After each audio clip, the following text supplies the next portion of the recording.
بسم اللہ الرحمن الرحیم۔ اللہم صلی علی محمد وعلی آل محمد۔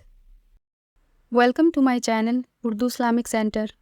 اللہ کے نبی صلی اللہ علیہ وسلم نے فرمایا کہ جب ایک مسلمان کوئی گناہ کرتا ہے تو اس کے دل پہ ایک کالا دھبا لگ جاتا ہے، اور میں مفہوم بتا رہا ہوں کہ جب وہ اسے توبہ کرتا ہے تو وہ مٹا دیا جاتا ہے، لیکن اگر وہ کرتا رہتا ہے تو پھر اس کے دل پہ یہ نقطے لگتے رہتے ہیں حتیٰ کہ سارا دل کالا ہو جاتا ہے، اور یہ وہ کالک ہے جس کے بارے میں قرآن ران کا لفظ ذکر کرتا ہے۔ هو الران الذي ذكر الله كلا بل ران على قلوبهم ما كانوا يكسبون۔ یہ وہ ران ہے، یہ وہ بلاکیج ہے جس کے بارے میں اللہ سبحانہ وتعالی قرآن میں مینشن کرتے ہیں کہ ان کے دلوں پہ کالک پڑ گئی ہے، ان کے دلوں پہ تالے لگے ہیں جو وہ کام کیا کرتے ہیں، یعنی گناہ۔ اس کی زندگی میں پیشنس اور صبر نام کی چیز نہیں رہتی، ہر ٹائم وہ اینشیس ہو جاتا ہے، چاہے وہ اللہ کی عبادت میں مشغول ہو بھی جائے لیکن اس کا دل کہیں اور ہوتا ہے، اس کی جسم مسجد میں ہوتا ہے لیکن اس کا دل کہیں اور ہے، ایسا لگتا ہے کہ اس کا دل پہ تالے لگ چکے ہیں، کسی نے دبایا ہوا اس کے دل کو۔ یہ کیا ہے؟ یہ وہ ران ہے، یہ وہ نقطے ہیں جو کہ دل کو سخت کر دیتے ہیں۔